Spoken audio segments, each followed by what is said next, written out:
In July 2010, the Australian national side arrived at Lord's for a test match against Pakistan. Among the veterans was a 21-year-old rookie making his international debut. At the time, his role was strictly defined. He was selected as a leg-break googly bowler, slotted into the number 8 position to provide secondary spin options while the specialists rested. His early statistics backed this up. Before the major shift in his career, he had already taken 19 test wickets and 28 ODI wickets, playing the part of a useful, if unremarkable, lower-order bowler. This raises a question for anyone looking at his final career numbers. How did a player starting from such a limited role manage to evolve into the most statistically dominant batter of the 21st century?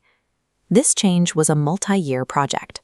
After being dropped from the national side, he returned to domestic first-class cricket to reinvent himself, eventually recording over 15,000 runs and 54 centuries at that level to prove he could anchor a top order.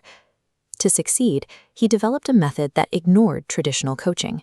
His arched back stance and constant back and across shuffle were designed to better align his eyes with the ball, allowing him to neutralize the swing and seam that often trouble more rigid batters. When he returned to the test arena with this new technique, he began a 16-year period of statistical production that few in history have matched. His test data shows the result of that work. Across 123 matches, he accumulated 10,763 runs, with a high score of 239. The chart expands to highlight his 56.05 average and 37 centuries, dwarfing the standard baseline for elite modern players. These specific numbers isolate him from his contemporaries, providing the statistical evidence for his reputation as the modern era's closest equivalent to Donald Bradman. His ability to score heavily wasn't limited to the 5-day game. He successfully applied his relentless approach to the white ball formats as well. In one-day internationals, he played 170 matches, recording 5,800 runs at an average of 43.28, a tally that includes 12 centuries. He added another 1,094 runs to his international total in the T20 format, proving he could adjust his scoring rate to meet the demands of the shortest version of the game. His value was most visible in high-pressure situations, where he earned 13 Player of the Match awards in Test cricket for match-winning performances.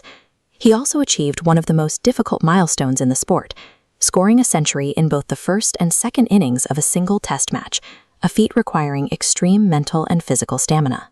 Compiling high-volume scores across every format while delivering these critical milestones identifies a player who succeeded by precisely adjusting his game to every tactical requirement. His career eventually spanned 16 years, concluding with a final test match at the Sydney Cricket Ground in January 2026. Throughout that time, he remained the structural constant in the Australian lineup, providing a reliable source of runs even as the rest of the squad rotated and changed. His influence grew into a leadership role, eventually resulting in a nomination for the ESPN Cricinfo 2025 Men's Captain of the Year award. The player who began his career providing secondary spin from 8th in the order concluded it as a primary leader and a prolific run scorer. Steve Smith's career indicates that a persistent willingness to adapt and a refusal to be limited by early career expectations can produce a statistical record that will define Australian cricket for decades.